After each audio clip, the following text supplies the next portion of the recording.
Hello, Liberation Hour. This is your host, Comrade Felicity, coming at you pre-recorded. Yes, folks, I know I said I'd be back in the studio this week. I'm not. I've been saying this for like a month now. Oh my God. Yes, it's true. I am currently not in the studio. It's raining and I have student health care until May, so you won't catch me on these streets tonight. So yeah, folks, welcome back to the show. This is your host, Comrade Felicity, coming at you from my apartment. Yes, I have not been in the studio for a minute now. Hopefully I will be back at some point. Who knows when. But either way, I'm here, I'm queer, and I'm ready to do the news. And we have a lot of stories going on right now. To begin with, I'm going to go ahead and give you guys the top of the hour disclaimer. WRFU is an open forum for the Urbana-Champaign online community. Views expressed are those of the speakers and are not meant to represent WRFU UCIMC. Folks, welcome back. Yes, I'm so excited to do the news not a lot's been happening in the world recently. Nothing really, nothing too big or too, sorry, my cat, Zuko. What? Oh my gosh. He has been yelling at me and I'm just, I can't even right now. Anyway. So yeah, as you can probably see, this is, I would say, the kind of wording that The Guardian is using in this situation is a little bit, you can tell that they are really trying to play on people's preconceived notions of these kinds of things. And especially with the fact that, I don't know, I sometimes feel like Western backed media tends to be a little bit more, I don't know. It's just the way that they use this kind of language. It can be incredibly telling with how they are willing to talk about nations like the island of Cuba. I understand that, they might be trying to remain factual about what Cuba is. But the fact of the matter is that the language of saying, oh, it's a communist ruled state, makes it feel like some kind of crime when they say it. Maybe I'm reading too much into this. That could be very much the case. But I feel like, especially with the way that we view, the way that we talk about communist states, the way that communist states are portrayed, it sometimes seems as though the language is used as a way to kind of immediately activate people's anger towards the situation. And I feel like that's kind of how, these things are going, because, frankly, this was a crime against Cuba, and Cuba has every right to retaliate and to take these people into custody and to try them under Cuban law due to what they did. And I don't think there's anything wrong with that. And they had every right to defend themselves, considering that the people who got on that speedboat had every intention of coming over to hurt people. I don't think anybody's going to dispute this unless you're an anti-Castro Cuban. So there is that. So let's continue. Cuban officials have alleged the purported infiltrators came armed with nearly 13,000 rounds of ammunition. God damn. Okay. 13 rifles and 11 pistols, displaying the captured armaments from the studio on a special television program on Friday. Yes, there is a photo. I'll go ahead and describe it. So it's a lot of, seems like tactical gear. It looks like, it almost kind of looks like military weaponry. Maybe not, honestly. It's just got a lot of camo on it. I'm being weird about this. So you can see that they have some really high powered gear. You have to know some people who know some people who know some people to be able to get gear like this, and massive amounts of it as well. This is, I would say, a huge cause for concern, as we shouldn't support, like lone individuals like this going and doing something like this. It's just not, it's just incredibly stupid. So continuing on, Let's see. So they also showed pictures of the vessel, each peppered with bullet holes from the firefight. They said took place at a range of 20 meters, also known as 66 feet for my freedom people out there, aka Americans. Cuba has said at least 2 of those taken into custody had been previously placed on a list of accused terrorists. Cuba's Interior Ministry alleged the men came from the U.S. with the intent to sow chaos and attack military units on the island. I would agree with that. Prosecutor Edward Robert Campbell told state television on Friday the accused faced a host of possible charges, including crimes associated with terrorist acts. If convicted, they would face prison terms of up to 15 years for the lesser offenses and 20 to 30 years or even the death penalty for more serious charges, Campbell said. U.S. politicians have expressed skepticism over Cuba's version of events. Okay, I don't care what U.S. politicians think of Cuba and their version of events, because there's a very good chance that the U.S. covertly had something to do with this. So okay, whatever, man. Calling for independent investigations. The Secretary of State, Marco Rubio, said it was not a U.S. operation and that no U.S. government personnel were involved. Yeah, okay, buddy, sure. I find that really hard to believe, considering that the United States has been working hand in glove with many anti-Castro Cuban exiles and many other such folks and groups to try to destabilize the state of Cuba. So, I would not believe a single word that comes out of that man's mouth. Not a single word. Last week, Havana said Washington was willing to cooperate in the investigation. After the Cuban Revolution in 1959, such infiltration attempts by armed commandos from South Florida were not uncommon. Okay, and also, don't forget this, Guardian, but the fact is that the United States military and intelligence have been arming groups like this to go out and try to attack Cuba for freaking decades. And this is the kind of reporting that really peeves me, really just grinds my gears, you know what I mean? Like, the fact is that they are never going to include that in this article because it makes the U.S. look undoubtedly guilty, just so incredibly guilty. And so with that, I'm going to go ahead and move on to the next piece. This is actually from February 26, 2026. And this is from Labor Notes. I did report on one of their articles last week. I really liked their reporting, so I'm going to go ahead and report on this as well. How we organized a union at Whole Foods. This is a little more uplifting because in the next news story, we're going to be talking about what's going on in Iran. And I understand that there's so much happening. I didn't want to make the entire news segment on it because there are other things to cover. However, just know, yes, we are going to get to it, but I do want to cover some other things first. So this is How We Organized a Union at Whole Foods. This is by Ed Dupree and Ben Lovett. And this, again, was published February 26th. So there were 6 of us at the first meeting to form a union at Whole Foods in Philadelphia. Too many to fit around the coffee shop table. A good sign. So we moved to a restaurant around the corner. We talked about the disrespectful managers, low pay, and the loss of paid breaks and health care for part-time workers. Quote, I've seen so many wonderful people come and go, end quote, in a decade at the store, said produce worker Ed Dupree. Quote, so many of them worked hard and weren't always treated well, especially after the Amazon acquisition. Yeah, there's no surprise there, but continuing. To reach the 300 workers at our store, we brainstormed a list of people in each department we thought might be pro-union and willing to talk. We included all types, young and old, veterans and new hires, shy and outgoing, leftists, liberals, and conservatives, every race, gender, and ethnicity at our store. We needed an organizing committee that was representative of the workforce, or our coworkers wouldn't put their trust in it.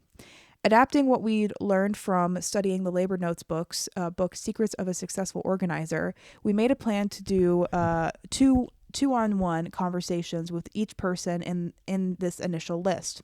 One member of our core group and one newer organizer would meet them at a bar, coffee shop, or park, or virtually. We would ask questions like, how has work been for you recently? What's your favorite part? Least favorite part? when we would tell them about our plan to form a union and how a union would give us the power to fix the issues they cared about.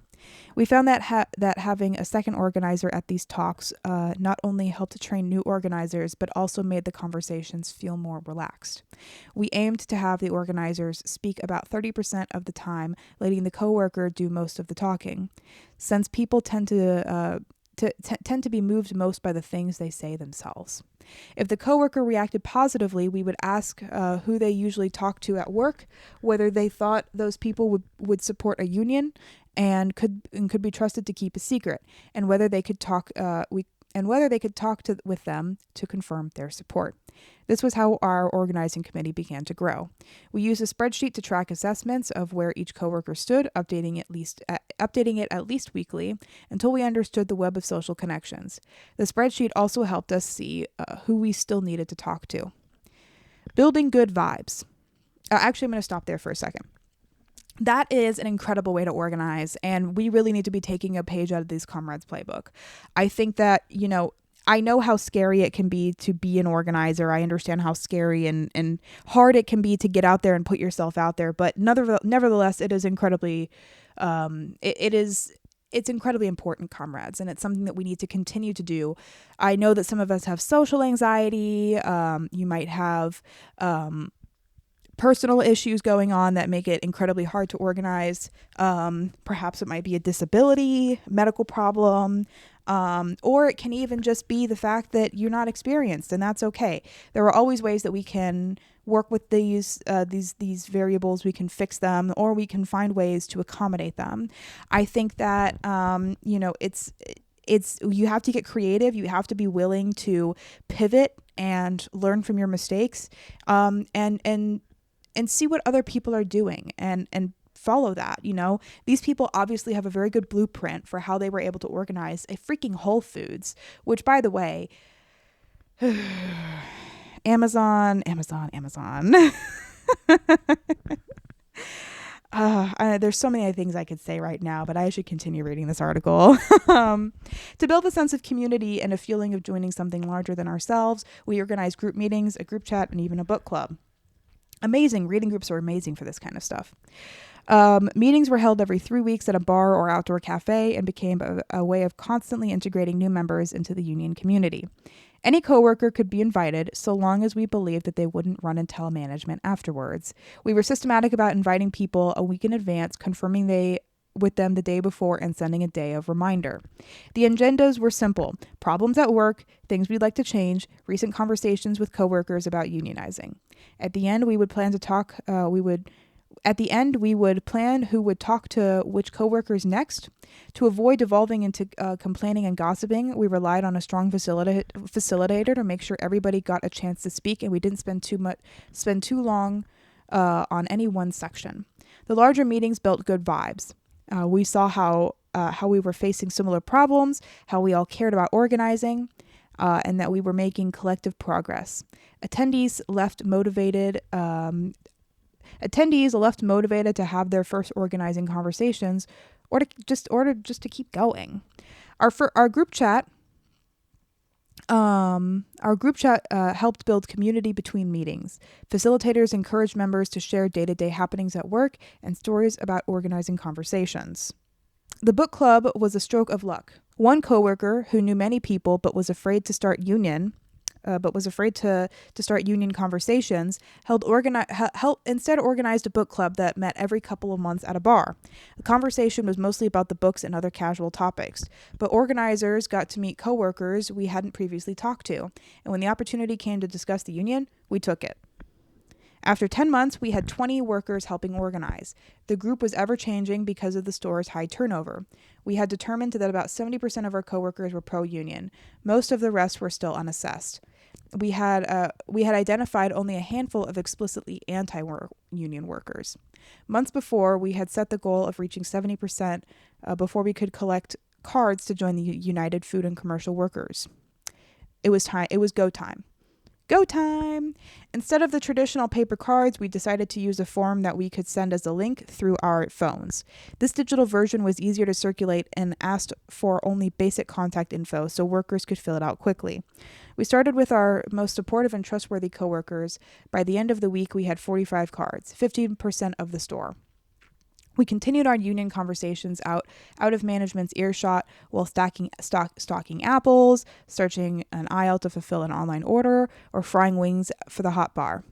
After a month, we had about 80 cards. Often a follow-up text or 3 was needed to remind people to fill out the form. As weeks turned into months, high turnover gave us many new coworkers. We worked to build trust quickly so that we could tell them our plan and ask them to fill out a card. Asking card signers to share the card with their friends at work or remind them to fill it out proved to be a small and easy task that turned supporters into organizers. After 3 months, we had 150 cards, many from workers who had not been employed when we started, or were somewhat neutral or timid about the idea. A couple of weeks later, just as the Thanksgiving rush began, we went public on social media and in the press and filed for a National Labor Relations Board election with cards from 60% of the store. It was important that we had been able to keep our efforts secret from the company while collecting cards, because we knew that if we went public, an intense union busting campaign would descend upon us, and boy, did it ever.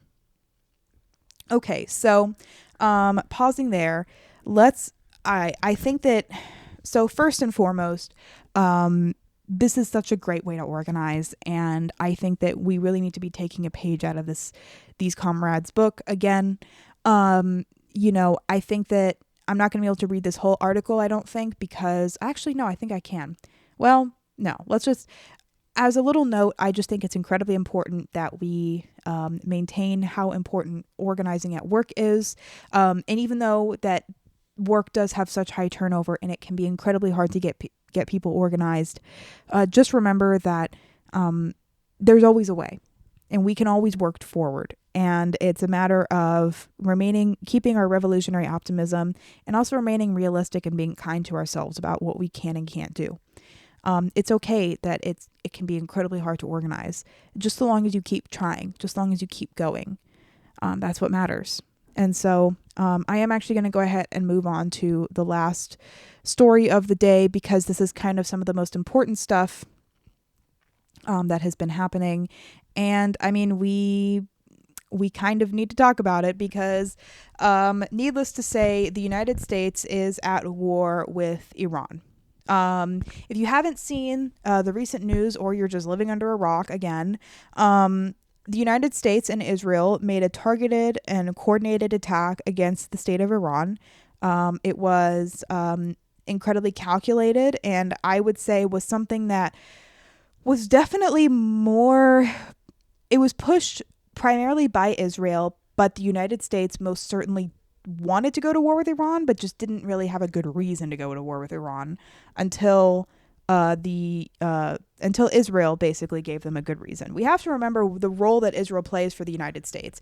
Israel is the belligerent attack dog of the United States and plays that role very well. Why does Israel do this? Because the United States cannot always justify what it's doing. You know, the United States is the global hegemon. The United States is the center of commerce and the economy, the international economy, and the United States is the direct funder of Israel. Why? You might be wondering, why would Israel want to drag the United States into this war? I think the better question to be asking is, why wouldn't they? Especially because the United States has been wanting to do this since 1979, when the Islamic Revolution happened. I've been getting into so many freaking internet fights about this, and it's really just making me so angry. So I'm just going to put this out here right now. We absolutely do need to be supporting Iran, the Iranian people, and the Iranian state and their anti-imperialist effort to fight back against the United States and Israel. They have every right to do so, and we need to be supporting that. This is a non-negotiable. This is incredibly important. Iran is being existentially threatened by the United States and Israel. What they want to do, basically, think of it this way. What the United States and Israel want to do to Iran is what the United States has done to Libya and Syria in the last, decade and a half. And the reason for this is because a destabilized fail state is a lot easier to take advantage of than one that isn't.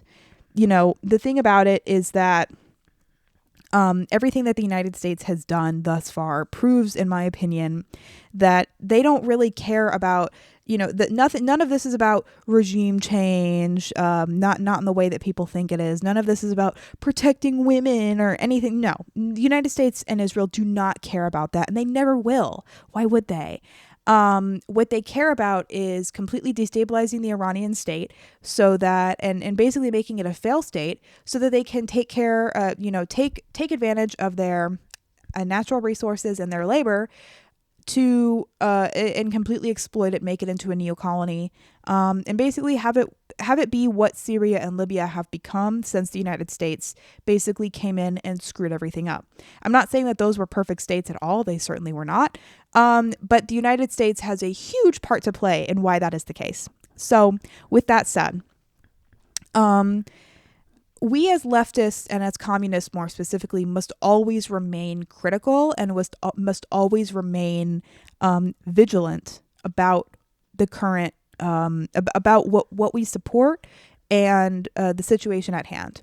The situation at hand is clear. Supporting Iran is the only viable option right now. Supporting the Iranian state is the only viable option materially that we can do as anti-imperialists at this moment.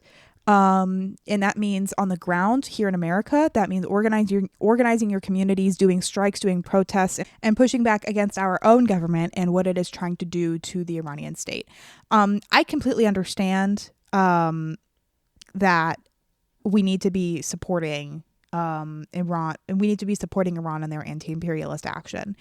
I think where a lot of people are really kind of getting their panties in a twist, and everybody is fighting about this, is the acknowledgement of Iran as a theocracy and the fact that it is not friendly to communist movements. This especially came up after the assassination of Ayatollah Khomeini. I'm sorry if I'm saying his name wrong. Everybody knows I'm historically bad with names on this podcast, but the fact of the matter is that he was assassinated by the United States and Israel in a targeted attack that was meant to basically decapitate the head of the state. This is basically freaking unprecedented and unheard of. This kind of action, done so overtly and so out in the open and just so belligerently, is crazy. But a lot of leftists are beginning to hold up Khomeini as some kind of anti-imperialist icon. And I guess in a way, yeah, and in his own right, yes, he is. But I can't. Khomeini, I mean, he killed communists.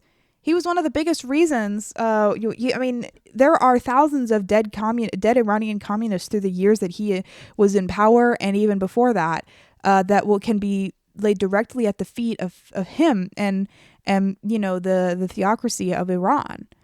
And this is not me trying to say that, oh, well, they're terrible, and screw them. This is just a fact. We just have to we have to understand that this is a fact about the Iranian state. It doesn't make me support them any less in their anti-imperialist action. It just means that this is a fact, that Iran is still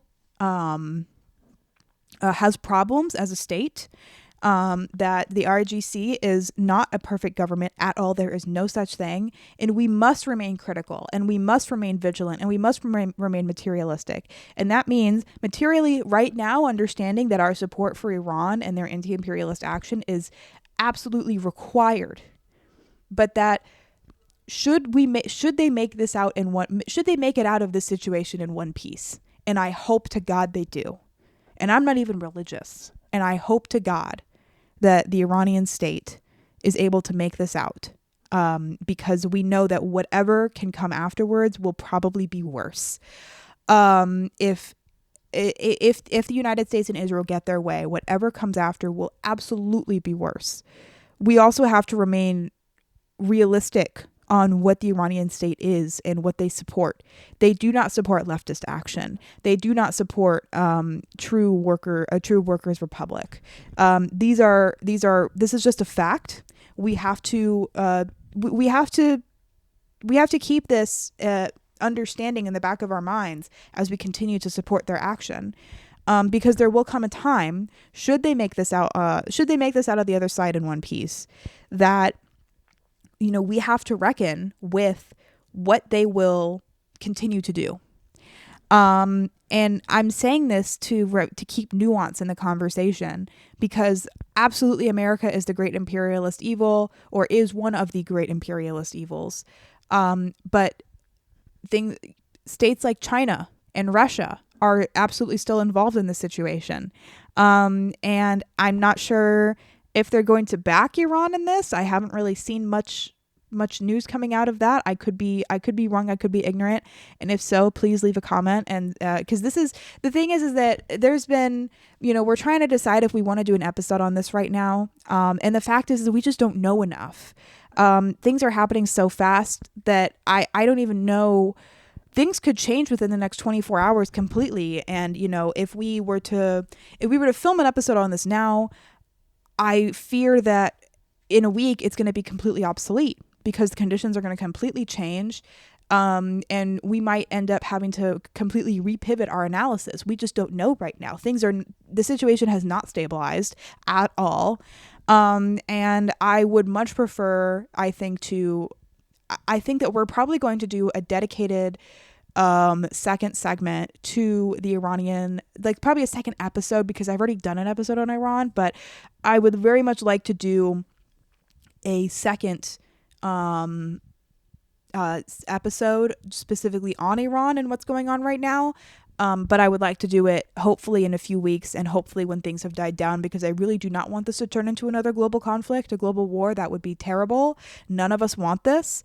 And I am praying and hoping to whatever may be out there that we can get through this, and that the United States will go back to, with its tail between its legs and just leave Iran alone, because this is unacceptable.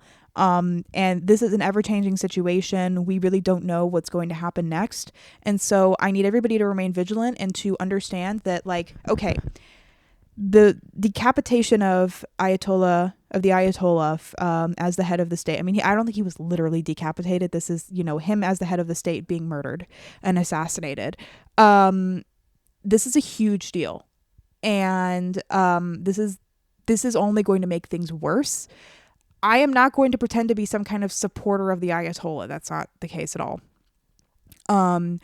But I am going to, I'm not going to act as though his death does not play a huge, massive role in how Iran's response to this is going to look, and is looking right now. They have every right to be defending themselves and to be on the offensive right now. If anything, their bombing of the Gulf states and other states surrounding them, I think it makes perfect sense. Honestly, not that it's necessarily a good thing, because people are dying, and girl, we don't love that. But I mean, people are dying on all sides. So I mean, this is not anything new. But point blank, what I'm getting at right now is that this is an ever-evolving situation, and what happened with the Ayatollah and just choosing to murk him like that is crazy on the part of the Americans. And it's only making things worse. And as I said, Iran has every right to be retaliating right now. And here's the thing with situations like this, is doing something like this as a quote unquote way to try to galvanize the masses of Iran to overthrow their leaders never works. This never works. If anything, this is galvanizing them to basically fuse with the state and completely support the state in what they are doing. And I think that that's by design by the Americans, because the Americans don't actually want to have anything change. The Americans don't want to want things to improve for the Iranian people because they don't care about the Iranian people. The American state does not care about the Iranian people. The American state, what it cares about more than anything, is capital. What it cares about is exploiting the hell out of Iran and its resources and its labor. And that is why we must remain steadfast in our support for their anti-imperialist action while also realistic about what the Iranian state is and can do. And so with that, I'm going to go ahead and turn it over to our next segment. This is my second episode, actually, with Erica from Venture Capital Status, in which we discuss American Dynamism. I almost said American Dinosaur. And I'm so incredibly excited because this is such a good conversation. We talk all things with Mark Andreessen and Peter Thiel and all of these insane technocratic weirdos who want to take over the world. So go ahead, take a listen. You can listen to the full segment at my YouTube channel if you're listening to this live. And yeah, I will see y'all next week for the Liberation Hour. You guys stay safe, stay healthy, and I will see y'all later. Bye. Okay, so welcome back to the Liberation Hour. This is episode 33, and time of recording, it is currently the week prior to when this episode will actually be released. It is currently Tuesday, February 24th. This episode is not going to be released tomorrow, but the week after. So we're a little early, but I love being a little early. And I am currently joined by a returning guest, Erica from Venture Capital Status. Welcome back. What's up? Yeah, I completely forgot that we're doing this on the same night as the State of the Union. So Oh that's yeah. incredible. Yep. Much rather be doing this than hearing about what's going on there. Yeah, I would much prefer to not listen to what's going on at the State of the Union because right now the State of the Union is not great. Yeah, shambles, absolute shambles. Shambles. We are in shambles. So, and today we might actually be talking a little bit about the State of the Union with American Dynamism, which is the topic of today's discussion. Yes, yes, yes, yes. There's a lot to discuss there, and I have a series of 5 questions that I will be asking Erica with some offshoot questions, most certainly, that will arise from the conversation which takes place. And yeah, so I think we should start this episode out with the big question. What is the American Dynamism Project? What should people know and take away from this? What do you think? Yeah, go Yeah, ahead. if y'all have not had the displeasure of catching American Dynamism, the conference, I will just let you know what it is. American Dynamism is a venture capital backed project. It was launched in 2022 with the expressed aim of reindustrializing the US, bringing back manufacturing to rebuild America's industrial supply chain by gutting regulatory frameworks in favor of high-speed innovations in defense, including like autonomous drones, surveillance tech, and weapons to be utilized both on the ground, in the air, underwater, and eventually they're hoping for in space. Oh. So this American Dynamism project leans heavily on propaganda as a marketing tool, and this project is used to fund as of now, over 50 weapons startups so far under one venture capital firm, with the latest funding totaling 1.17 billion. Their initial first funding round gave them 660 million. So this is a almost multi-billion-dollar project. Oh my God. So this is what I'm hearing is a lot of manufacturing of imperialist weapons. Yes, yes. Yes. And I want to know, like, is this meant to American Dynamism, is this meant to preserve America as like a state and its hegemony? Is it meant to, are there other, like, I feel like this, like, the name of the project, American Dynamism, is it like a dynasty situation? Why did they pick that name? Well, they chose this because they wanted to harken back to a time when, you know, during World War II, we were sacrificing so much for war efforts. and we were doing everything in-house, as I like to call it. Hmm. So it is not only like American Dynamism, like this is a project for and by the United States. That's what the Hmm. propaganda is telling us. However, this is more of a part capture on the US government because Hmm. we now have venture capitalists inside the government. It was Right. part of the coup of the last election. Right.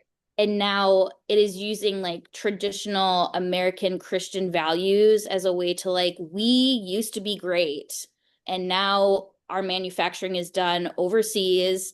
Some of our enemies we are reliant on, quote unquote enemies, we're reliant Right. on for, supplies or parts for manufacturing.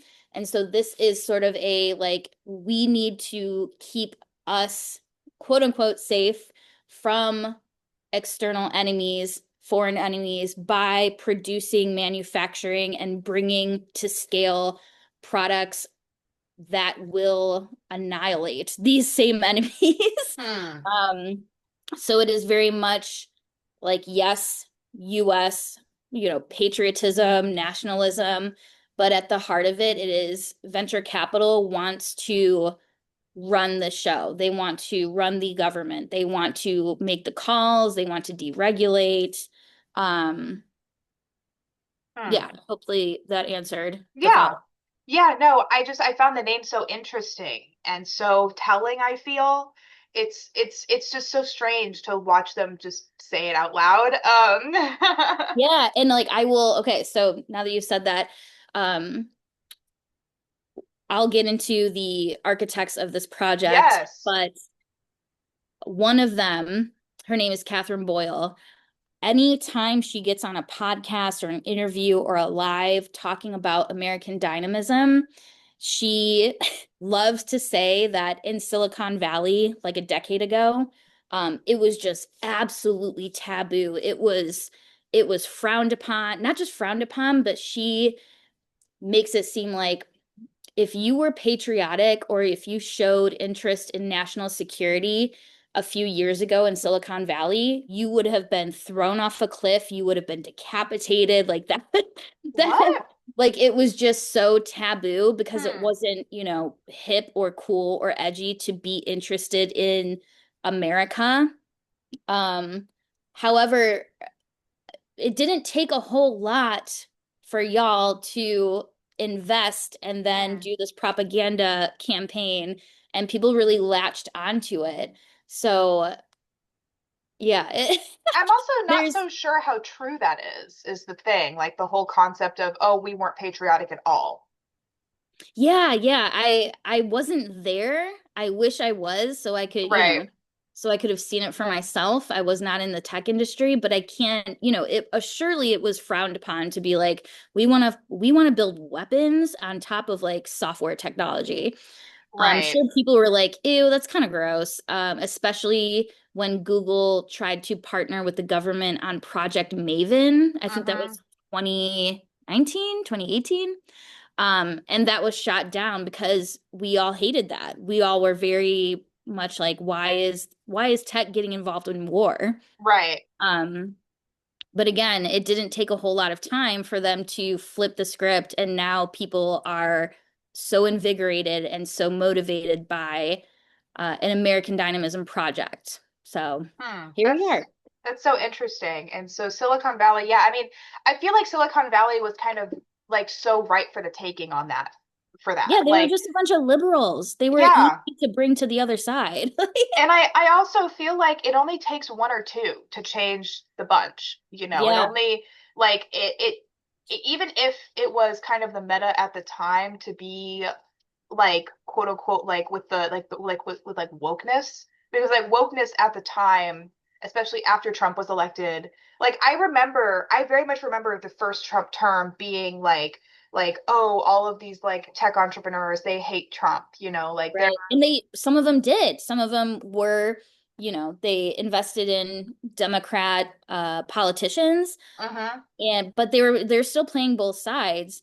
However, the surface level liberalism like was easily snatched away. Like that's a facade we all know can be Oh easily yeah. infiltrated. Yeah, and it's just so interesting to me how, like I think this is just goes to show how liberalism is so easy to like it's so easily falls into the clutches of fascism as soon Yeah. as it becomes relevant and basically just easy to do so. When it becomes like the natural next option, instead of resisting that, liberalism will never resist what fascism has to Exactly. offer. Yeah. They want to do a little bit of reform. They want to make the weapons, Hmm. take some time, do some regulatory check marks and Yeah, yeah. and then bomb Iran. Right. So yeah, I would say what are other big people in the venture capital sphere that are also spearheading this? Okay. So Mark Andreessen and I'm going to use this interchangeably because the venture firm is both named A16Z Mm-hmm.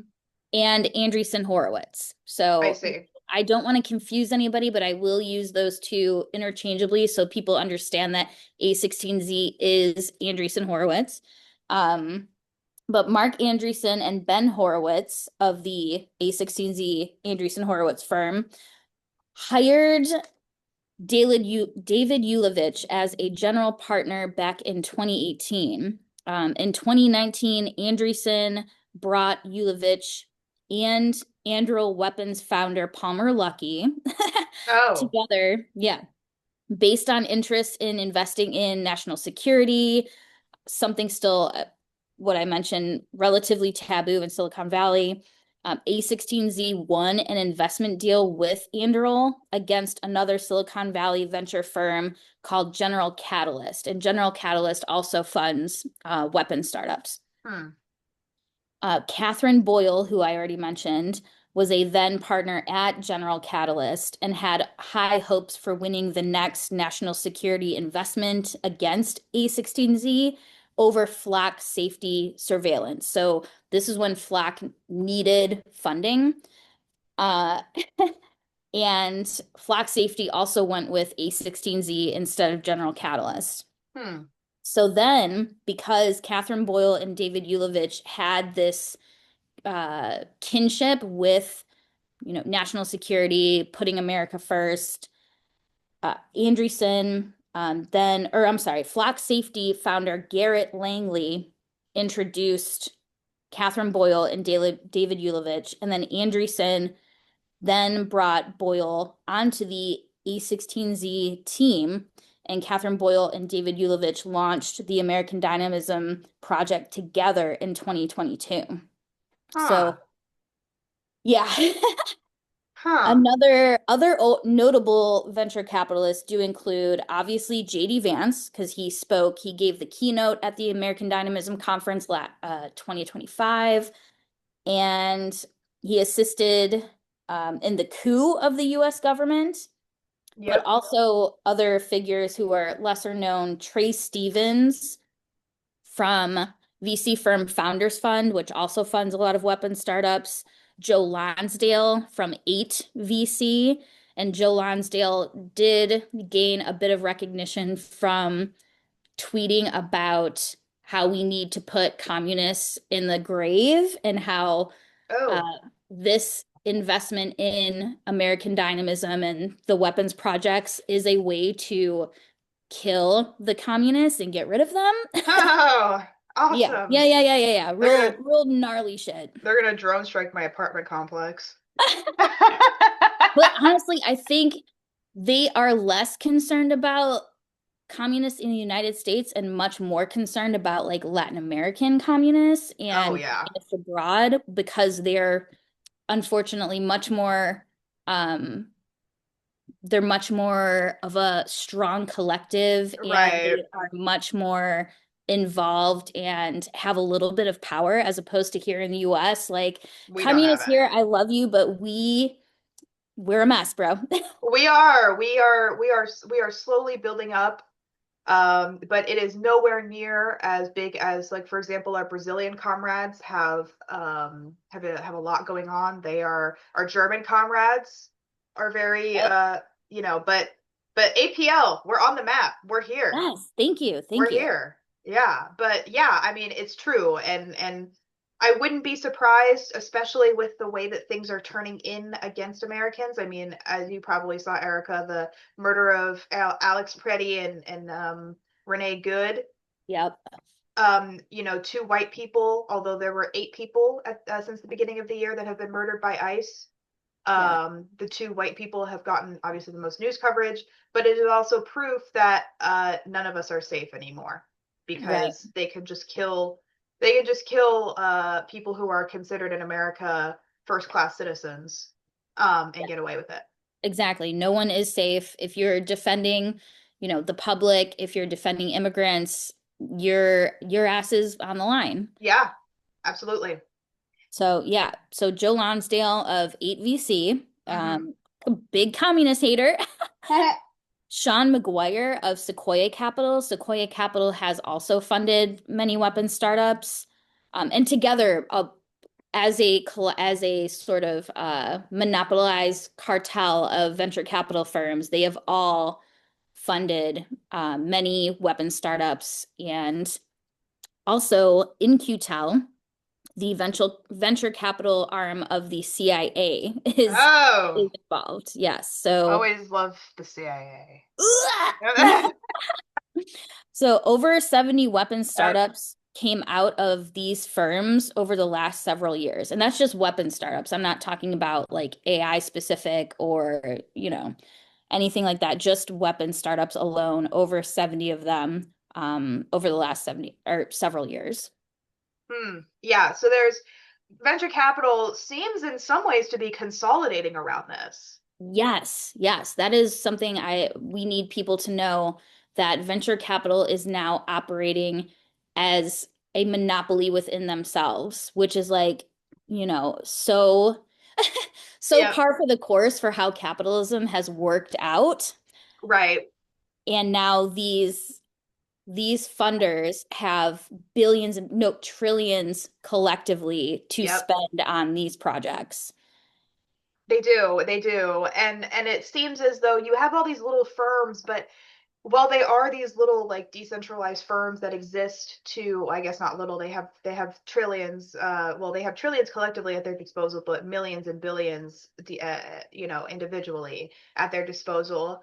While they do seem to be more decentralized, the capitalist class notoriously has great class consciousness, and they realize that the best way that they can preserve their interest is to consolidate, consolidate, consolidate, and bring their Yes. power together until they do infighting to see who's going to really be on top of that consolidation. But in general, I mean, we can see this with, like the political infighting that was happening with the PayPal people when PayPal was a thing. Or I guess it still is a thing, but when it was starting, and those who started it, a lot of them ousted Elon Musk, who like I don't really care about Elon Musk's feelings on the situation, but there's always some kind of political infighting going on with them, but ultimately they will always have class consciousness to preserve their own interests. Yes, yes, they will have their, you know, bickering and their like publicized fights and their Twitter back and forth, but they will never completely separate from each other because they are all after the same goals, Mm-hmm. Mm-hmm. for sure. Yeah, and so I guess um what are some of the main characteristics that we can see of the American Dynamism project that are some of the most concerning and the most prevalent, and what other movements might look similar to this that we can kind of relate it to further understand what makes this so relevant and also so scary in a lot of ways, Yeah, concerning. characteristics. Well, so the some characteristics of American Dynamism specifically have a vision of constant warfare primarily with China as Mm, enemy number one. The way that they have manufactured like this edgy, cool persona within the VC industry by invoking like military tropes of masculinity, Mm-hmm. coming back to nationalism, giving a false sense of persecution of white men, and a focus on like realignment with traditional Christian American values. Quote That, unquote. yeah, that has been a main driver, especially in the like anti-woke, like we cannot fucking do this, like y'all are Mm-hmm. snowflake assholes. We're going to reinstate our American values and essentially rallying public support for fast tracking dozens of weapon startups to replace what they call old guard or stagnant traditional arms manufacturing, like Lockheed Martin, Raytheon, Boeing, Right. into venture capital powered war machines. Right. So other movements they are very directly involved in are movements like the network state because they're also funding network states. Mm. So they're doing this propaganda campaign, very like jingoistic. America's amazing. We need to be the dominant force on the planet. But also, like, we're setting up network states and we will need weapons, surveillance, and defense to protect those network states, also known as special economic zones, Yep. crypto cities, what we talked about in our last podcast. So there's a motivation beyond just we're bringing back manufacturing. We want to make America the hub of tech and AI and XYZ. Like this has motivation beyond that. Right. And it seems as though, because I mean, I think that what a lot of listeners have probably put together at this point after 33 episodes of this show is how America functions as a war economy and Yeah. how the need for consistent and constant uh, warfare or something similar to it is necessary for the American state to exist. Right. If you look at history and you follow the different events that have taken place, especially since World War II, I feel we can really see how America has had to consistently start and maintain its war within the world, around the world, to maintain its hegemony. Yes. And this very much feels like what American Dynamism is trying to preserve. After World War II, we got Korea. After Korea, we got Vietnam. After Mm. Vietnam, we got the Gulf War. Um, After the Gulf War, we got Iraq. After Yeah. Iraq, we got Afghanistan. And now we're about to go into Iran. Yeah.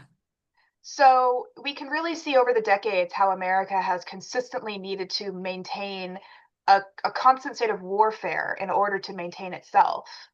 Yes. Yes.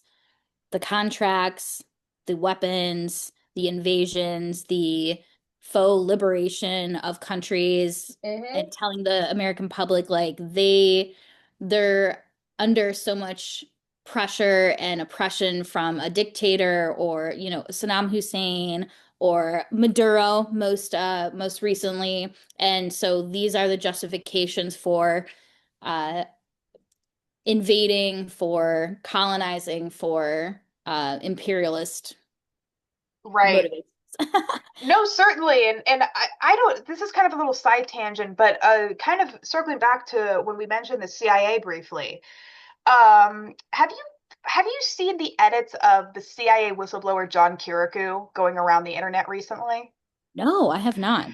So, for some context, before I kind of explain what I mean by this, so John Kirikou is the CIA whistleblower. He blew the whistle on the fact that the CIA and the American government had a policy of torture during the Iraq War. That the government was torturing, and specifically, the CIA was torturing political dissidents and people who they suspected of being terrorists or Al Qaeda in some way or another.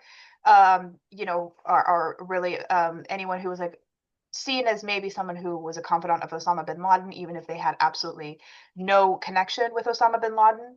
Right. beyond, familial ties, perhaps, or family friends. A good case of this is the Mauritanian.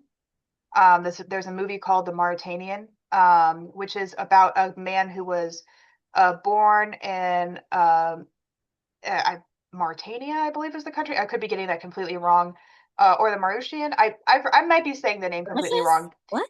I could be saying the name completely wrong. I am not good at names. But it's like a North African country, and they're Okay. mainly they practice Islam. And this is a big tangent, but basically what I'm talking about is the CIA had a torture program. He was one of the people. His name was Mohamedou. I forget his full name, but his first name was Mohamedou, and he was one of the people who was tortured. Um, and basically, what happened is the CIA whistleblower John Kirikou went to the media and was like, "The CIA is torturing people, and it isn't just a few rogue agents. It's an American. It was a policy approved by the United States government by George H.W. But not H.W. by George W. Bush. George H. Yeah. Yeah, No. George H.W. George W. I would, and that is a documentary. Mm, So there's a movie about a specific guy who was tortured by the American Okay. But government.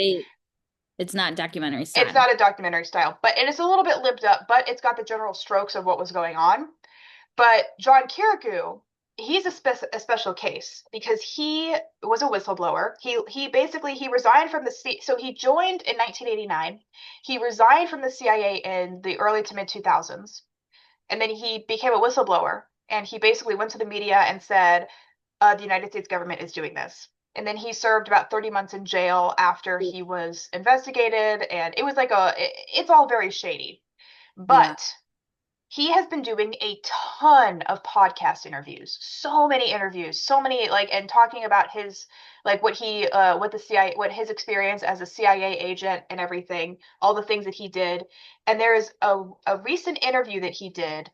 I don't know how recent it was, but it was pretty recent, in which he explained how he got started in the first Gulf War. And he left out the fact that the United States, when Saddam Hussein invaded Kuwait after the Iran-Iraq War, that the United States had essentially given him the green light to do so by saying that they didn't care if about Kuwait and if Iraq invaded Kuwait because they wanted Saddam Hussein, they wanted Iraq to invade Kuwait so they would have precedent to then invade Iraq.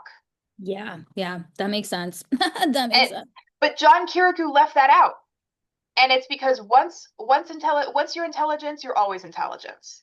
Even even if even if even if you have left the quote unquote intelligence apparatus and are trying to be a whistleblower, even the way this guy talks is very manipulated to give a certain vibe around intelligence. And the way he talked about it, the fact that he left out this detail that is not a secret, by the way, this is a known detail about the first Gulf War. The fact that he left that out in his discussion around why we went to war with Iraq and his experience as a CIA analyst starting out at that time goes to show just how entrenched intelligence people are in maintaining American hegemony. Yeah. And I think that American dynamism is very connected to all of this because American intelligence has been vital in maintaining hegemony and has been vital in doing off the books undercover black ops operations to ensure, I guess black ops is just black operations, with things like selling and manufacturing heroin in Afghanistan, cocaine in South America, crack, to fund themselves. That I feel like that very much could be part of the American Dynamism Project. What do you think about that? Yeah, I think that is absolutely true. The intelligence that has been implanted in this government with I don't want to say encouragement. It was with, force, um, with ties, with a lot of money involved. Right. I think our government apparatus is now intelligence for venture capital itself. And now it has become much more uh much more pertinent for venture capital to have these intelligence like the CIA on their side to then facilitate a global takeover. Absolutely. So yes, I agree. Yeah, more, and that's the thing is intelligence. A lot of people, I think, really overestimate in a lot of ways what American intelligence can and can't do. Yeah. Because, there's a lot of discussion around, oh my God, intelligence kills people. It's like, yeah, no shit. Of course they do. Yeah. Um, but I feel like, especially with this American Dynamism project, and also, not to go off on another tangent, with the release of the Epstein files, we're, Oh, yeah. yep, girl, this shit is going crazy. Yeah. Um, and we can see how Epstein was most certainly an asset Yeah. of the Yeah. CIA and Mossad. I know. And And I do want to talk about Israel for sure. And yes, there's the crossover with that, the integration, like the connections with Israel, the Epstein files, venture capital is very strong. it is. And I want to reiterate the point that Israel does not control the United States. The United States controls Israel. Yeah. And when it comes to things like Mossad and those intelligence agencies, they are overwhelmingly controlled by the United States and the CIA and all of the things that we do over here as just the bigger economy and the bigger country. The Israel is like a pariah state. It is essentially a part of the United States as an attack dog in the Middle East to basically set a precedent for the United States to then go and do its own imperial aggression. Uh, Yep. and what are Israel's ties with American dynamism? Oh gosh. Okay, hold on.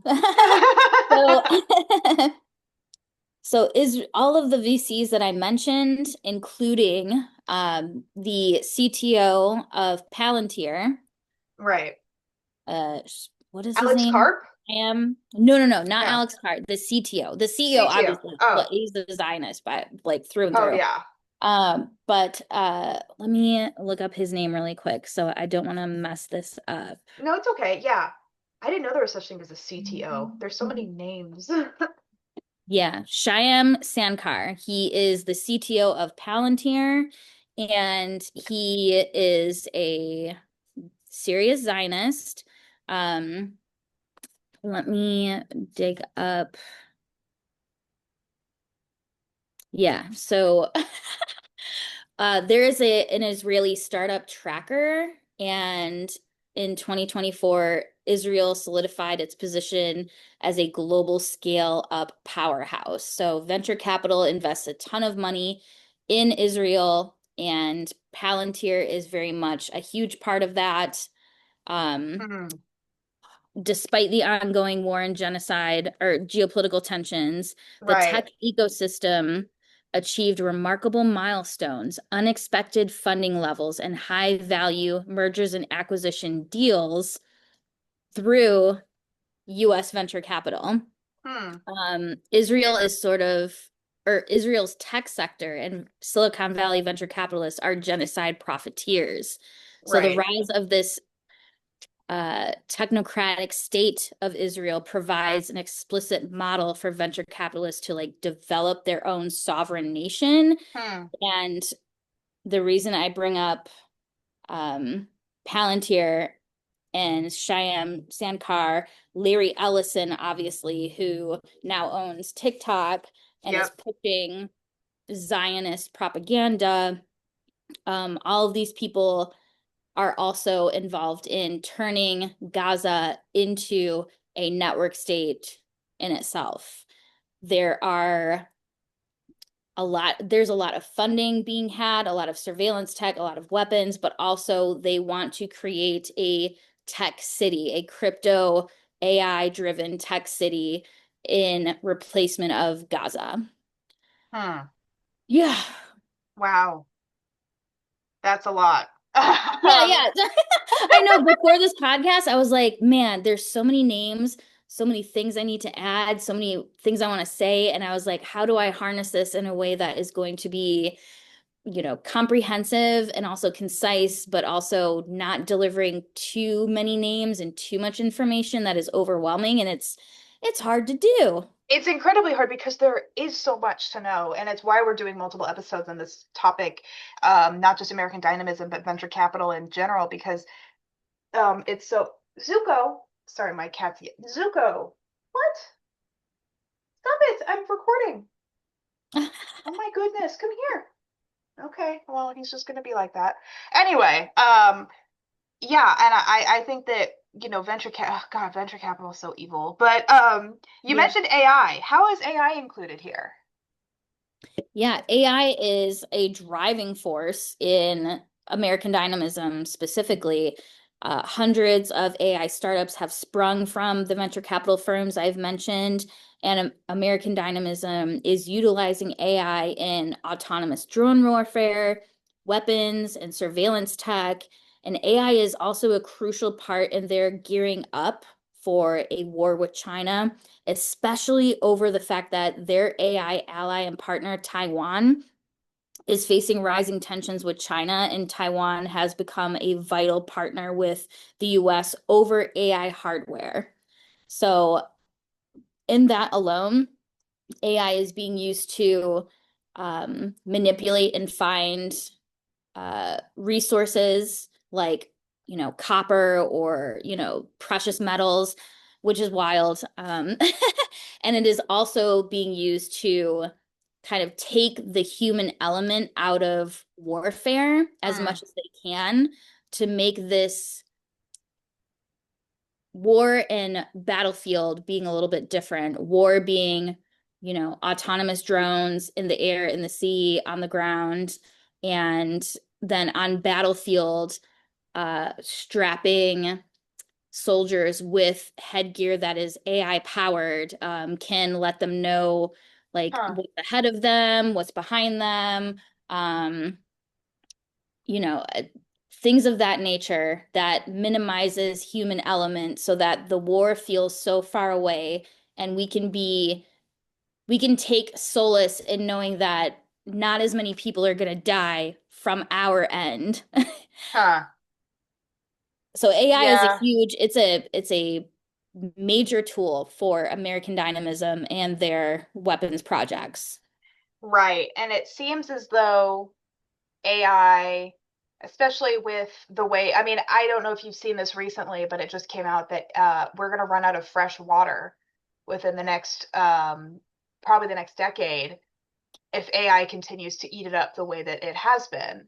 Yeah, and Um, that is also from the consumer standpoint of like a chat GPT or like, just inserting prompts or creating art is one thing, but then using AI to uh, you know, follow through with warfare and battles and destruction is just adding so much more environmental degradation and right. also depletes resources for civilians.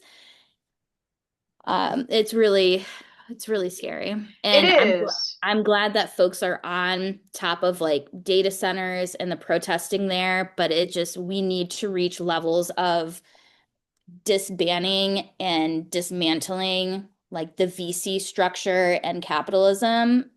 Like that is so much more paramount because I feel like folks are scurrying, and we're all running around with our heads cut off trying to like do damage control, and try to preemptively keep the data centers away, and it's going to be an ongoing battle. And like Right. we chop from the top, that would make this a little bit easier.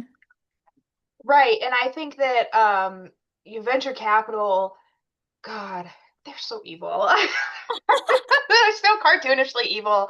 And AI, like the thing is that I've had a lot of discussions about AI, many different kinds of discussions in college. This is actually my last semester, and so there's so many discussions around AI and is it helpful? Is it not helpful? I have a lot of opinions on AI. I think that Yeah. there's so much to talk about, but in the context of this situation, it seems as though I did want to ask what is autonomous drone warfare? What is It is that? just simply a non-human run drone. You taking the human out of the element, and maybe there is a human remotely working this drone Oh, or I see. commanding it from the safety of the United States. So yeah, that's just a longer term Okay. phrase. Yeah. Okay, yeah, I was just a little confused by that, but it seems as though I also think, what is the likelihood that these single venture capitalists could have their own access to their own weaponry? Ooh, they do. They absolutely do. The startups that they fund, those are the same people who are going to be, more than happy to share their product in ways that are going to benefit venture capital personally, as opposed to just, protecting the globe from, protecting the United States from foreign adversaries. Hmm. So yeah, I mean, they fund them, they run them. Yeah, they use that technology in their own like fortresses in their own Right. homes. Yeah. Yeah, no, it seems as though it seems as though this technology and the structure in which it's being manufactured and distributed could be easily manipulated to basically give these venture capitalists not only access to the actual capital that they have to use to, manufacture all of this weaponry, but to use it themselves for their own ends. Yes, yes. And is not uh that is not like, oh, we could see that. That's already happening. And also whatever we don't have now a government oversight to reject or tamper their efforts in the innovation of these technologies. We have a government that is working for and by and is run by venture capital. Hmm. So, whatever means that they want to use these tools for is going to be their own personal, private, as well as the network states they're building, the freedom cities they're building. This is all towards the greater effort of, attaining national sovereignty for themselves, Right. and not just, current legitimate nation states. And this also really ties into the network state. Yeah. I feel this is the Yeah, network state. This it is an is the arm of it. network states. Yes. Yeah. Yeah. I wanted to ask, have there been any updates on the network state and how things are going with their projects? Yeah, unfortunately, they are advancing ahead. There are more crypto cities. There's progress being made by the freedom cities here in the United States. They are popping up a lot more in Latin America. They have pop-up cities being established in parts of Europe, Southeast Asia. There are so many of them now that we can't list all of them on our site. We just have to list the most, you know, most important, the most advanced, or Hmm. the most threatening one Yeah. on our site, the ones that are like key to understand. But yeah, they've been multiplying like crazy. And Yeah. it's unfortunate that we don't have a handle on it and we don't have people warning. We don't have the warning that we wanted to bring to other countries to say, hey, if you encounter this special economic zone or people trying to invest in crypto cities, you need to know where it's coming from, what the motivations are, and how that's going to impact your country and the people in it. And we don't have anybody doing that right now. So they are free to continue multiplying, advancing, gaining more land, taking over more resources. And it's pretty robust at this point. Yeah, it's basically like I know that after the fallout from the Honduran election, there's been a lot of problems there. Um, there's so much going on with the network state, and I think that American Dynamism has so much to do with this because these are essentially like little feudal like projects that they're trying to put together and then put I mean, I think the theory, this idea that states can, are in like, state violence is simply like, it's the state is legitimized through the use and force of violence. Mhm. And, we can see that, these venture capitalists having access to things like drones can legitimize their own, uh, like their, sorry, I just had a brain fart. It can legitimize them as states, essentially, Yeah. as state builders and as heads of state. Yeah, and of course, when you're destabilizing an entire country, when you're cooing a country and it's in absolute chaos and you've got a network state established there, you can only build further that network state because people are going to want to escape from the chaos. They're going to want to invest because, as a lot of venture capitalists and entrepreneurs like to tell us, where there's blood, there's money to be invested. There's things Mm-hmm. that, you can get it on the cheap, you can build easily. And it becomes this, we're not going to solve the problems that have caused the chaos, the violence or the poverty, but we are going to go in and just take over and bring people who are of my class or of my status, of my race into this project. And then we're gonna end up having this beautiful utopian paradise in a place that was a few years ago.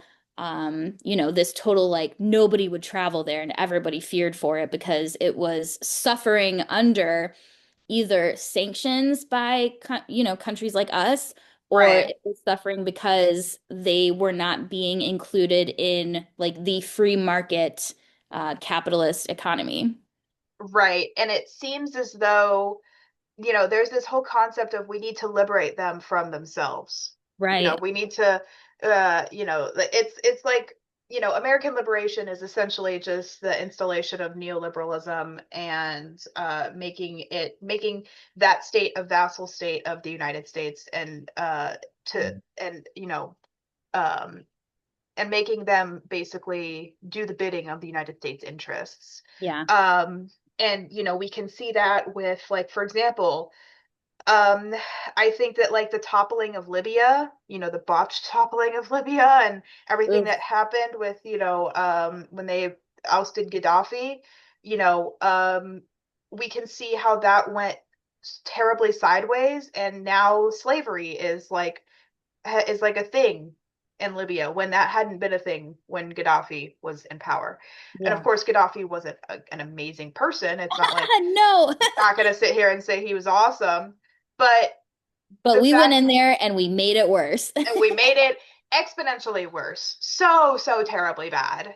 And that's what America does, and that's what I think American dynamism is trying to do. And I feel like, I don't know, how do you think that like these venture capitalists, there's eventually going to be a lot, I mean, there probably already is a lot of infighting between them.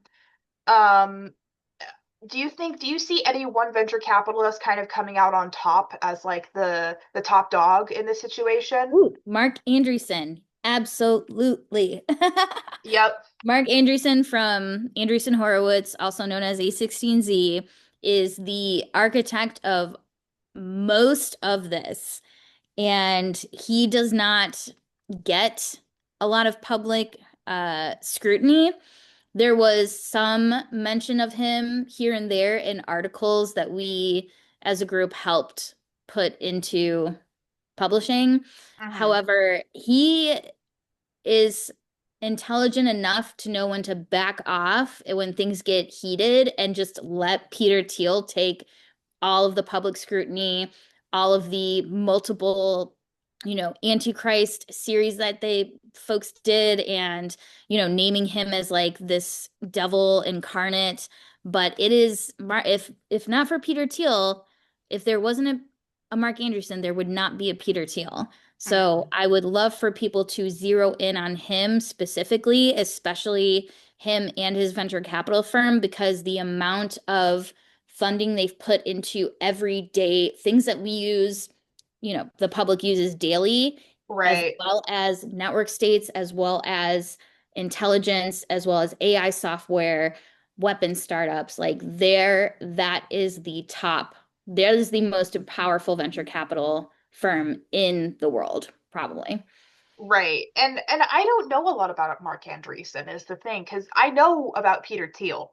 Because, Yeah, we all do now. And that's yeah, great. But the folks, journalists, investigative journalists, and folks who, research a lot of this tech fascism have failed to bring Mark Andreessen into the forefront. And it's now Peter Thiel and the sensationalism of him as a public figure. And it's hmm, yeah, Mark Andreessen in the 90s was the founder of Netscape. Like that right. was the biggest, internet shit of in the 90s. And his power goes back pretty far. Yeah. Yeah, he is a pretty powerful figure. And, it's like how we know that Peter Thiel is kind of what gave JD Vance the platform that he has now. Yeah. Mark Andreessen would you call him like the precursor to Peter Thiel, or like the guy that brought Peter Thiel into the Oh, the guy that fold? brought Peter Thiel. Yes, yes, Yeah. yes. Yeah. Yeah. How did they meet? Do you know, like, what's their story? Ooh, I don't remember. I know I've read it multiple times, but I don't remember how they met exactly. Because I know there's actually a YouTuber, Jay Aubrey, who does a lot of videos about like basically about these people and like where they came from. And Peter Thiel, I know, was raised for part of his life in South Africa, much like Elon Musk. But Peter Thiel, one of the co-founders of PayPal, um, he's a really interesting guy because he's kind of always been a Nazi. Is the thing. He's Yeah, kind he's of always been a bad person. Yes, he's kind of always ascribed or subscribed to Nazi ideology and neo-Nazism, especially in his college days with the newspaper that he did and everything. And he's very, very Nazi adjacent, to say the least. Yeah. But Mark Andreessen, I don't know a lot about his ideology, or where he came from. Oh, I think you'll love Hate, his techno optimist manifesto, which sort of spurred this, tech fascist takeover. Read that, and it's very much like reading between the lines and seeing the dog whistles. They're all there. Right. And although he played, I'm a Democrat and like I supported Hillary in 2016. That's not saying a lot. Yeah, right. Like that doesn't say much, honestly, but he is absolutely the kind of like I'm the shadow guy who has this, ideology, but I'm not going to be super public about it because I do not want to be attacked Right. the Because way that people are attacking Peter Thiel because he has made it so obvious what his ideology is and is striving to break down democracy and has said it so many times publicly. Whereas Mark Andreessen kind of like chills out and lets Peter Thiel do his fucking sideshow. Yeah, and he realized it seems like he has a lot more social awareness where he realizes that people are not going to like what he has to say because he's a fascist. Yeah, And he's gonna say fascist stuff. And so he's kind of one of the Nazis that's like, oh, I should probably be a little quieter about how I say things or be a little more nonchalant, because people are not stupid. yeah, People realize when they're being lied to and when they're being manipulated, and they also realize when something doesn't smell right. yeah. And people like Mark Andreessen seem to understand that, in order to get people on their side, they cannot actually talk about what they truly believe in. Otherwise, people would be repulsed by it. Yeah. And, again, he lets Peter Thiel do it. And, there are a lot of characteristics of Peter Thiel that people like to go after. And I understand. But Mark Andreessen is sitting around doing like 3 hour podcast and chilling. And sometimes he'll tweet, Yeah. but he's certainly not taking the heat that needs to be dished out. Yeah. And people like Mark Andreessen and Musk and Thiel and all of them, I feel are often like like figures within the movement that a lot of young men really love to like talk Yeah. about like their innovations and everything. Yes. But especially since the release of the Epstein files and the fact that like Musk very obviously like wanted to go do rape and everything, allegedly. And like just showing how incredibly like how much these people lie. How much they just fucking lie. Yes, yes, yes. The lying, the misinformation, the, you know, couching things in certain language that is very much like capital free market and that's good for us. And completely ignoring the like, I also fucking hate immigrants, can't wait to deport them, can't stand working class people, want to replace them, want to put them in, you know, a Camps. type of bondage we haven't encountered in a long time. Yep. So, yeah, it's not all written out and given in those simple terms. It's very much orchestrated on a larger scale to convince people that capitalism, although it seems like it's in decline, American capitalism will survive and we will make, you know, make sure that we will have new emerging cities and states for people to escape to when things get too bad, which is why the network state is sort of a lying in wait while venture capital builds the military. And then these network states are now prevalent and are taking people in. And it's like, oh, the solution now is to escape to a network state where things are better. Um, Quote unquote. yeah, yeah. So, and you know, there people have to pay to be part of a network state. They have to pay to be a citizen there, and there's going to be millions of people completely left out of that equation. So what happens to them? And venture capital is like, well, they fucking die because we're psychopaths and we, you know, we only want top tier, you know, standardized, People. tested, high IQ people, masculine people, and women who will, you know, just sit around and do the submissive thing. And So yeah. Yeah, if that paints a picture of the future, it there very it much is. does. And it's the essence of all of this, you know, all of these phenomena that are coming up, like, you know, the manufacturing, the massive amounts of manufacturing of weapons and the propaganda, and the network states and all of And the these. force of like crypto down our throats, of AI down Yes. our throats, regardless of the public's like disdain for these things. Like it's Yes. all happening. Like the power struggle has sort of ended and now like they're rebuilding, you know, the stock market, they're rebuilding finance, they're rebuilding weapons, like all of that stuff. Exactly. And the essence of all of this is a complete and utter control over the means of production. You know, Yes. it's Yeah. it is Yeah. complete and utter control over all forms of production in order to completely disenfranchise the working class, completely abolish the labor movement, Yeah. and have absolute control.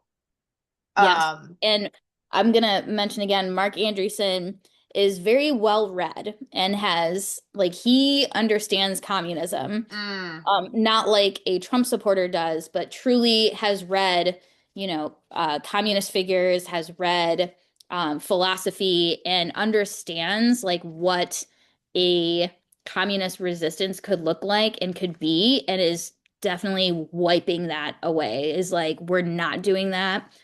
We are going to annihilate any sort of whiff of communism or yep. communist collectivism organizing.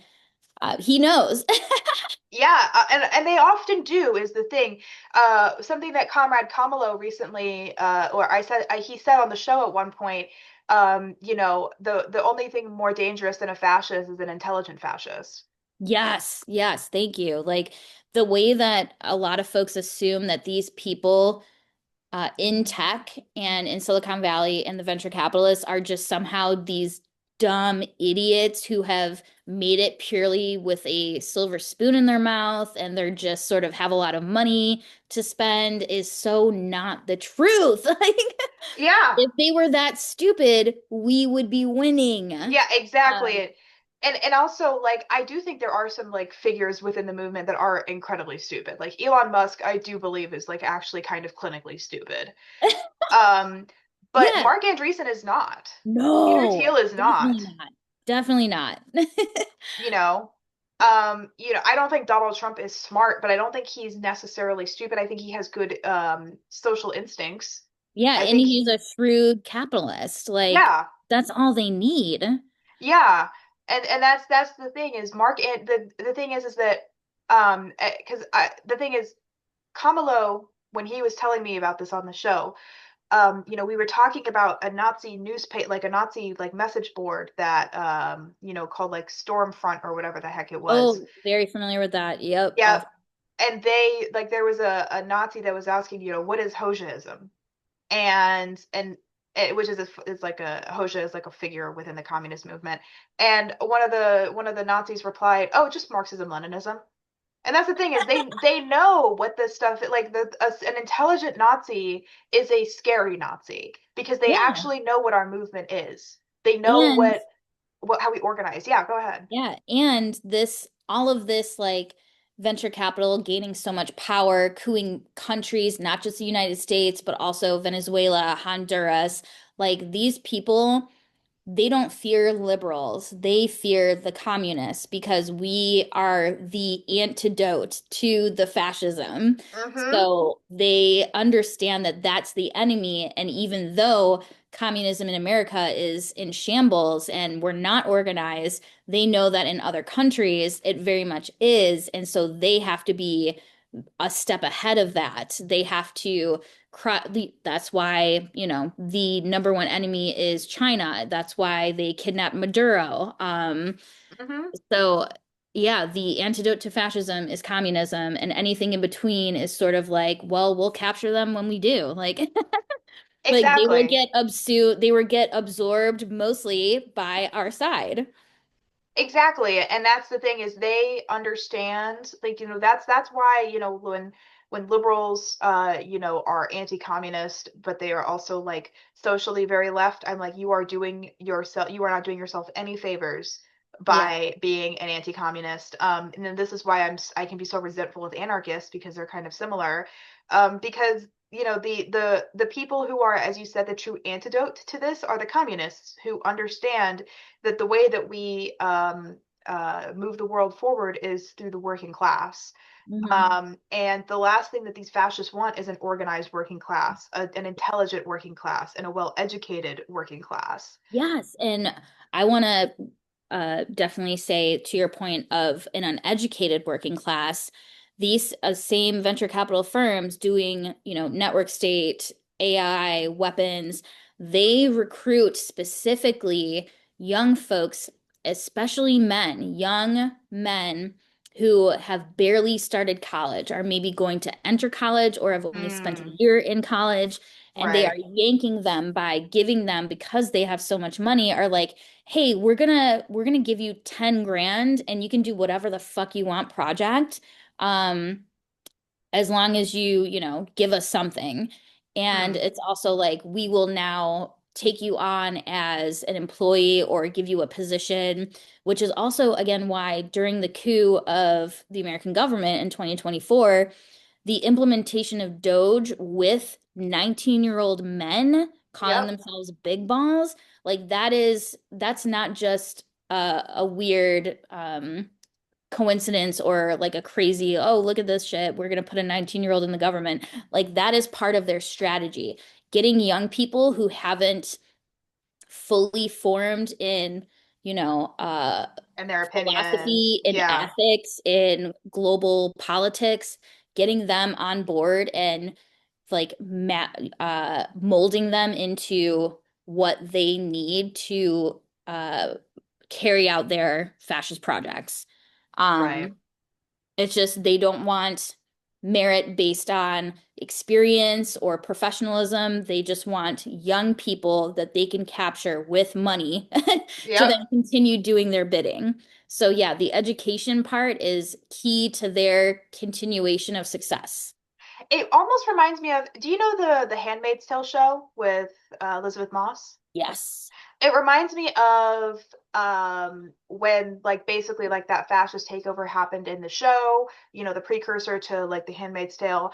And basically, you know, one of the ways that they were able to pull it off in the book, or I guess like I haven't, well, not in the book, but in the show, one way that it was kind of explained is there's this organization called the Eyes. And it's basically, you know, they take in young, you know, when they were developing this organization before they took over the government, it was these young men who were disenfranchised or were, you know, dealing with their own problems or whatever the hell it may have been that got them on board. And they basically were like, you know, these were Christian nationalists in the show, that, you know, these were the people that took over the government. You know, they indoctrinated them into this by also using an incentive like money and like security. Because Yeah. that's the thing, is what these people want more than anything, these young men are graduating and coming into a world and an economy which is in a recession Yeah. currently, and is currently trying to, you know, they have no prospects. Most of us are either unemployed or underemployed, you know, working dead end jobs at places that, you know, they hate. Yes. And they realize that if they want to move forward and they want better, that that this is an option Yeah. without really thinking about what the implications are of that. Right. Yeah. They're not seeing the future in the ways that we understand it as intellectuals. Yeah, but it's true as intellectuals, and you know, but a lot of these young guys, especially from the beginning, from when they were little, are raised to think that the world belongs to them and that it's there for them, Yeah. um, without really considering, you know, with like recent movements like the Me Too movement and feminism and you know, women coming up in the workplace and you know, decades of civil rights and action taken to dismantle white supremacist patriarchy, which is not really dismantled at all. No. At all. A lot of these young men are like, you know, instead of embracing that as a good thing, are rejecting it for Oh one yeah, reason or yeah. It's another. the backlash from the last decade of like trying to get people to understand systems of oppression and, you know, who gets left behind, who is violently impacted by, you know, the daily isms of capitalism. And then them being like, fuck you, white men are cool. Why are Mm-hmm. you hating on us so bad? And them running into the arms of, you know, these venture capitalists, these folks that are like, y'all have been hurt so bad by woke. Woke. So come into our arms and fully embrace your male white supremacy. Exactly. And we can see this reflected especially with Elon Musk and his obsession with having male children, Yeah, even though gender doesn't work that way, because like right. he has a trans daughter. Yeah. Um, Um, and also the part of it is the uh getting rid of and, you know, forcing out the what they call gender ideology and people being, you know, free to express themselves and figure out what they're where they are on the spectrum of gender and expression, and they hate that it is a male or female society and you, binary. yes, binary. And yeah, they're just like, this wokeism went way too out of control and we need to rein it back. And yeah, we're gonna see another generation of kind of 4chan, hateful Nazi young extremist men for Yeah. sure. And And I you know, during now that these Epstein files have been um part of them have been released and exposed, we see that the United States hasn't done anything to charge, to uh give consequence to, or to, you know, Investigate at least. Yes, invest no more investigation. And we see parts of Europe and the UK in particular who still have some semblance of like a government structure that can say this is an injustice and you will face penalties. We don't even have that here anymore. Like Yeah. that is gone. So these same people who did these horrendous, heinous, violent crimes, including death and cannibalism, are still running the show, are still doing what they want and have so much power. And I don't understand why more people aren't upset is we're all upset, but are taking their anger and like using it towards fighting this fascist regime. Um, so yeah, Right. anyway, American Dynamism is winning hard. Yeah. But, and this brings me, I think, to a quote from Lenin, that I think Yes, is give it to us. yes, so incredibly pertinent to this. Capitalism has triumphed all over the world, but this triumph is only the prelude to the triumph of labor over capital. Yes, Um, Lenin. and we Oh, don't have to accept this reality. I want workers and people listening to realize this, that we do not have to accept what they are dishing out for us. We can fight back. And the fact that they are actively trying to beat back any kind of communist movement just goes to show how dangerous we really are to them as a yeah. collective. But it's like we have to be ready to do the behind the scenes work. It's not just protesting, it's not just going out there and like, rallying. There's so much like silent work that gets done to make these things happen, and like people need to be open and willing to, send emails, meet with people in person, do have an analysis on all of these current um like the current infiltration and understand geopolitics, and like we gotta we gotta get together, guys. Yes, we do. We have this is we this there's no other choice is the thing. The working class must come together in solidarity to beat back this capitalist takeover. Which I mean, they already have control over the economy, but a complete takeover with absolutely no labor rights and no labor movement is going to require us to become uncomfortable. It's going Yeah, to require us to confront ourselves and confront our own misgivings with the system and how we in some ways benefit from it, but also how we can in fact stop this from happening.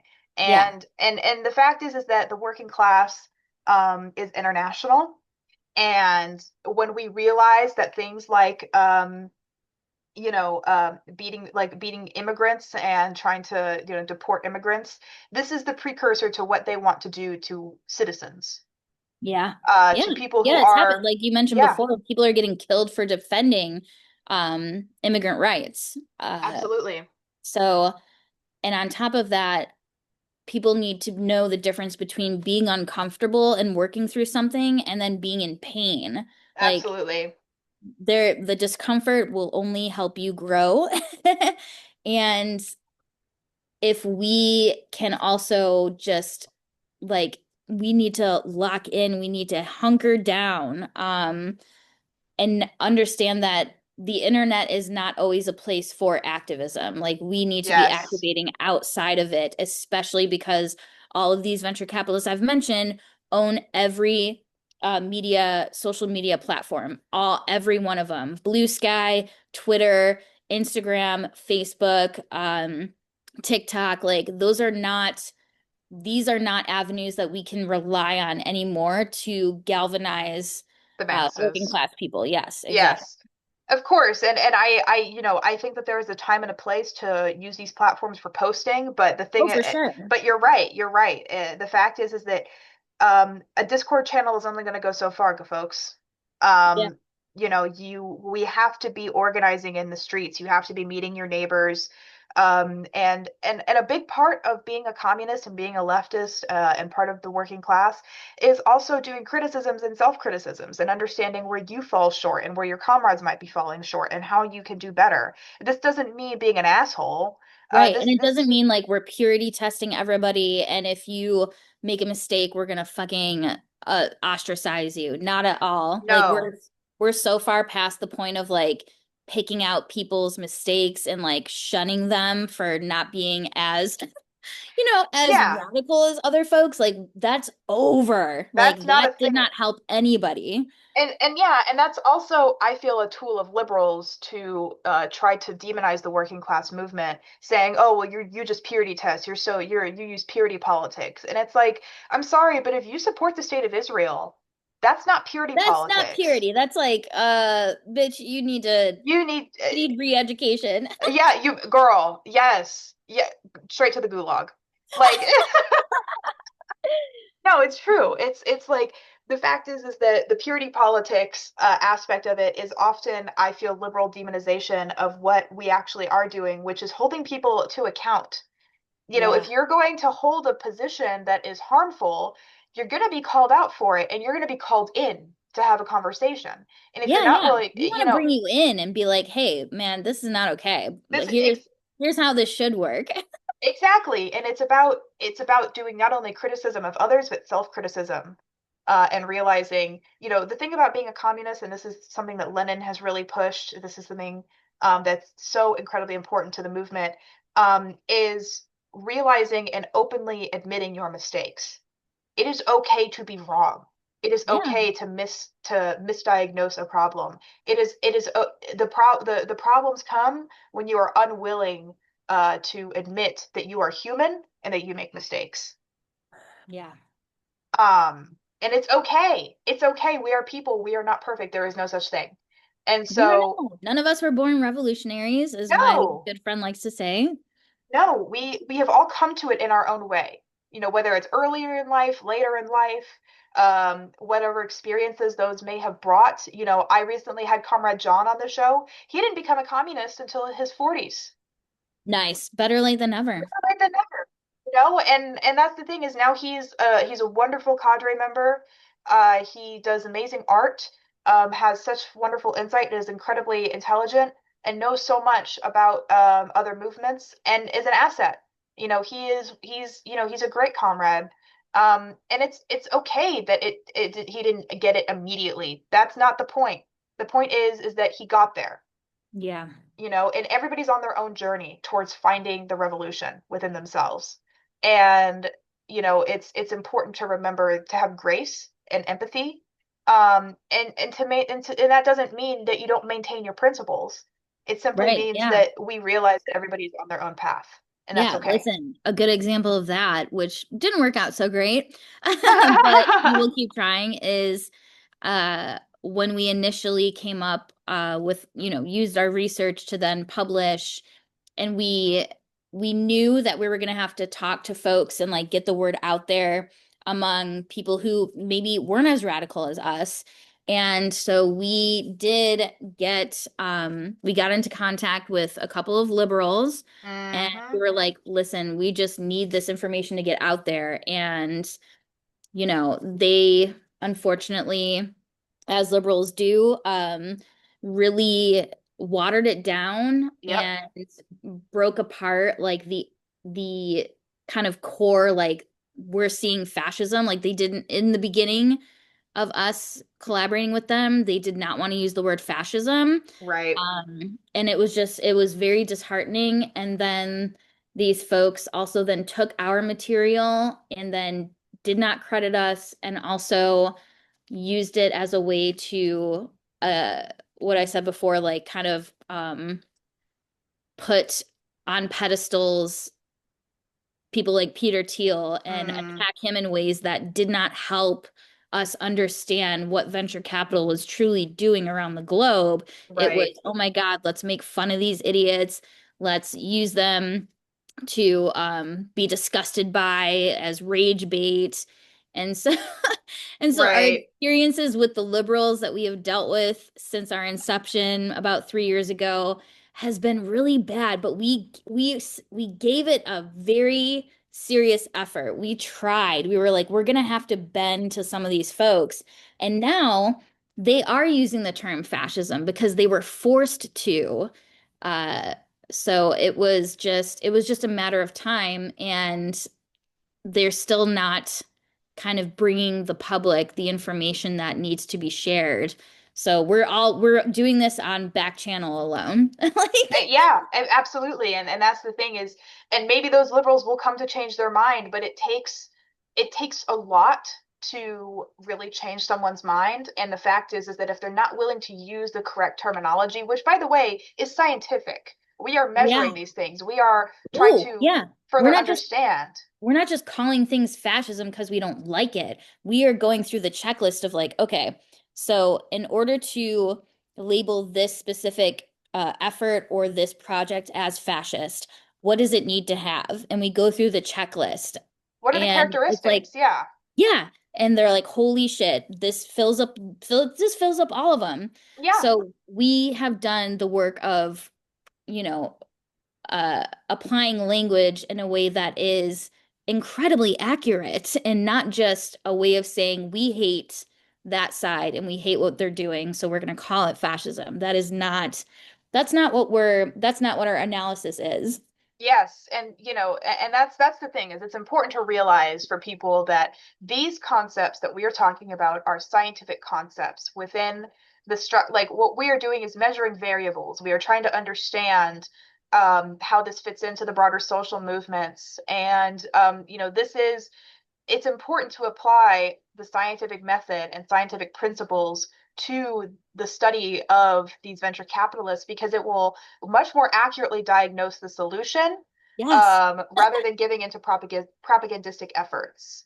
Right. Yeah. But yeah, this was, now that we're coming to the end here, Erica, is there anything that you really want to specifically push about American dynamism that we didn't cover here? Um, Yeah.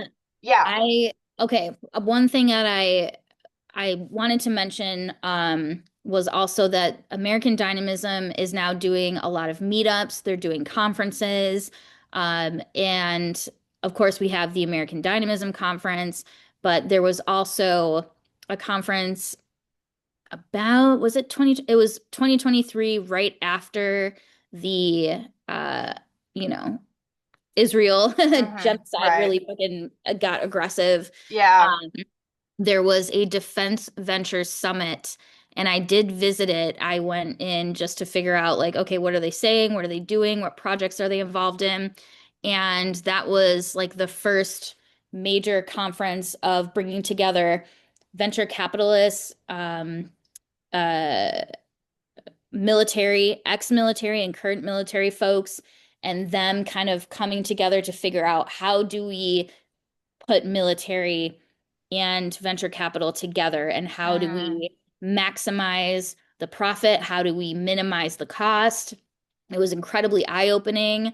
The person who got up first from Founders Fund was John Coogan, and he Mm. very confidently talked about how uh, Hitler created Silicon Valley, and that was really Oh, insane to me. And I looked around and nobody gasped, nobody, they were like, absolutely, of course he did, because tech and obviously. science.